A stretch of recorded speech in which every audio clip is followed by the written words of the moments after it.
Question number 10 start करते हैं। Two poles of equal heights are standing opposite each other on either side of the road. तो देखिए अब की बार जो क्वेश्चन है इसकी figure is totally different again. हमारे पास दो पोल्स है जिनकी हाइट इक्वल है। मान लीजिए एक पोल है ये वाला और ये पोल यहाँ पर है, इन दोनों की हाइट इक्वल है। तो मान लीजिए इसकी हाइट अगर x है तो इसकी भी जो हाइट होगी वो x है। आप चाहे तो उनकी हाइट को h या p यानी परपेंडिकुलर हाइट भी अज्यूम कर सकते हैं, जिससे आपको ठीक लगे। अब ये कहाँ पर खड़े हैं? ये दोनों पोल ऑपोजिट ईच अदर है on either side of the road, सड़क के दोनों तरफ है। तो मान लीजिए ये जो है ये रोड की विड्थ हो गई। इसके एक तरफ एक पोल है और दूसरी तरफ दूसरा पोल है और दोनों की हाइट इक्वल है। From a point between them on the road. अच्छा, आगे ये भी गिवन है कि जो रोड है ये 80 मीटर वाइड है, तो रोड की जो विड्थ है वो भी हमने अपडेट कर दिया।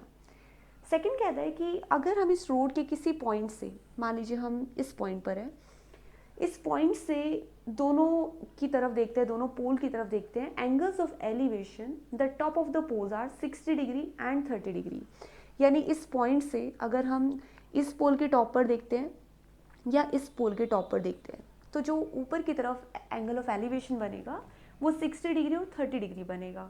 आप किस एंगल को 60 ले, किस एंगल को 30 डिग्री ले, देखिए आप जब इसको ज्वाइन करेंगे दोनों तरफ तो आपको समझ आ जाएगा कि एक्चुअल में हमें क्या करना है। देखिए ये एंगल जो बड़ा एंगल आ रहा है इस एंगल को आप मानिए 60 डिग्री, और ये एंगल जो कंपैरेटिवली छोटा एंगल आ रहा है इस एंगल को मान लीजिए 30 डिग्री। इससे आपकी कैलकुलेशन एकदम सही आएगी।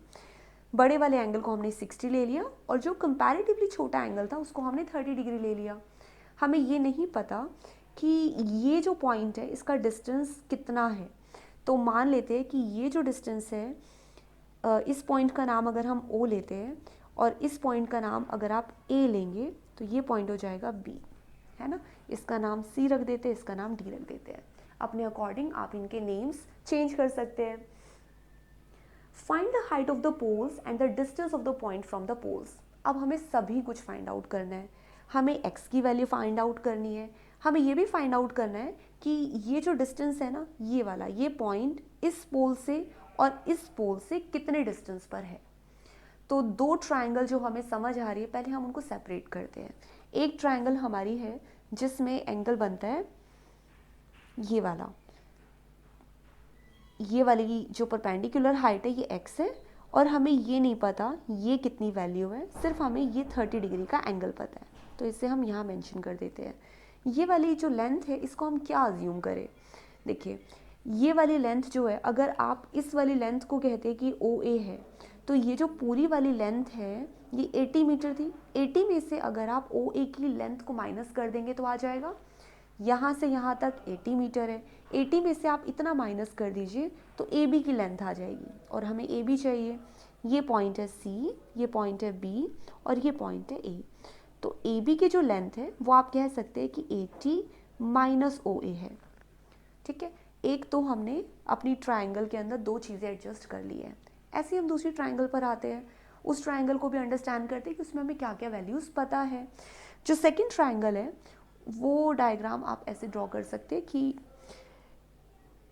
इस तरह से ये एंगल हो गया हमारा 60 डिग्री का, ये पॉइंट है आपका O, ये पॉइंट हो गया D, ये जो हाइट है ये x हो गई। अब ये वाली जो लेंथ है ये हमारी वही लेंथ है जो है OA। ठीक है, ये OA हो गई। हमें इन दोनों ट्रायंगल के अंदर भी ये चीज़ नहीं पता। अब इसमें काफ़ी सारी कैलकुलेशंस होनी है जो हम वन बाय वन स्टार्ट करेंगे। पहले एक काम करते हैं, जो रेशियोज़ हमें पता है उनमें या तो टेंजेंट या को टेंजेंट की वैल्यूज़ लगाते हैं। अगर मैं इस ट्रायंगल के बारे में बात करूँ, इस ट्रायंगल में हमें परपेंडिकुलर और हाइपोटेन्यूज इसका रेशियो यूज़ करना है। तो हम एक काम करते हैं, दोनों के ट्रायंगल के अंदर x की वैल्यू न्यूमरेटर के अंदर रखते हैं। x की वैल्यू न्यूमरेटर में रखने का मतलब हर परपेंडिकुलर को न्यूमरेटर में रख रहे हैं। तो परपेंडिकुलर अपॉन बेस ये क्या होता है, अब तक तो आपको याद हो चुका होगा कि ये वैल्यू एक्चुअल में होती है टेंजेंट ऑफ 30 डिग्री।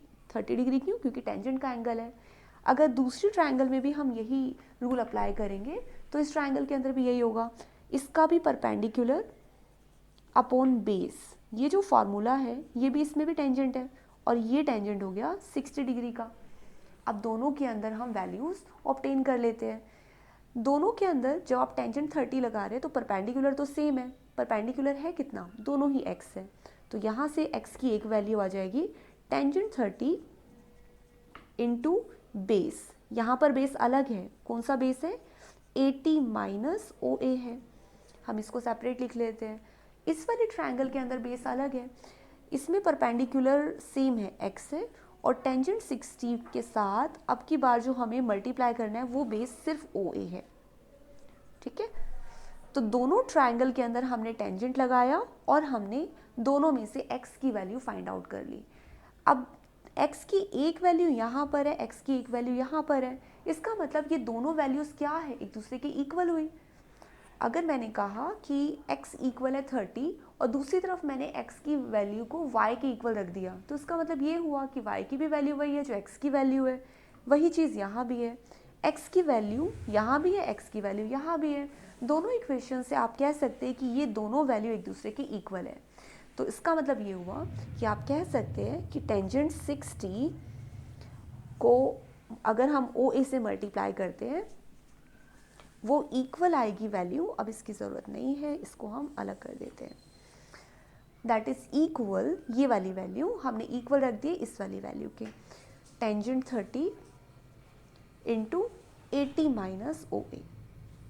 अब इसे सॉल्व करते हैं, टेंजेंट 60 की वैल्यू पुट करते हैं और टेंजेंट 30 की वैल्यू पुट करते हैं।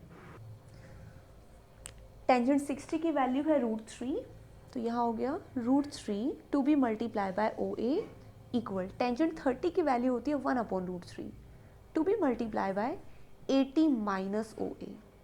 अब ये जो पार्ट सॉल्व करना है इसके लिए मुझे ऊपर का रब करना होगा, आप ये सब चीज़ें नोट कर लीजिए।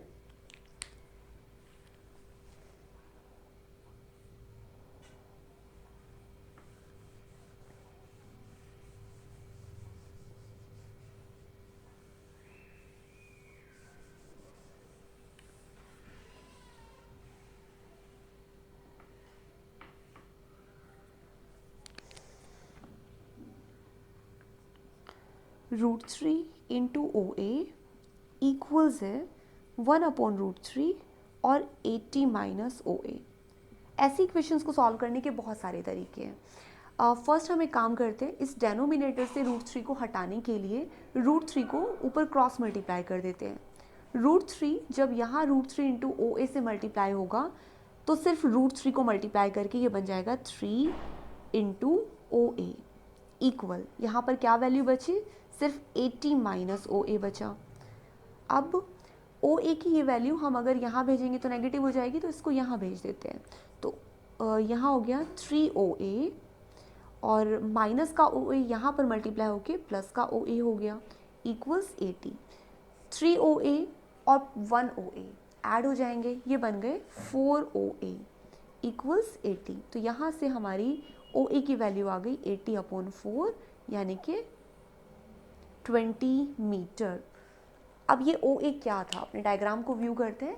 हमारा डायग्राम कहता है कि OA की जो लेंथ थी वो एक्चुअल में वो पॉइंट था जिस पॉइंट से हमारा डिस्टेंस है ना, इस पॉइंट से हमारा जो डिस्टेंस है ना वो हमें पता चला।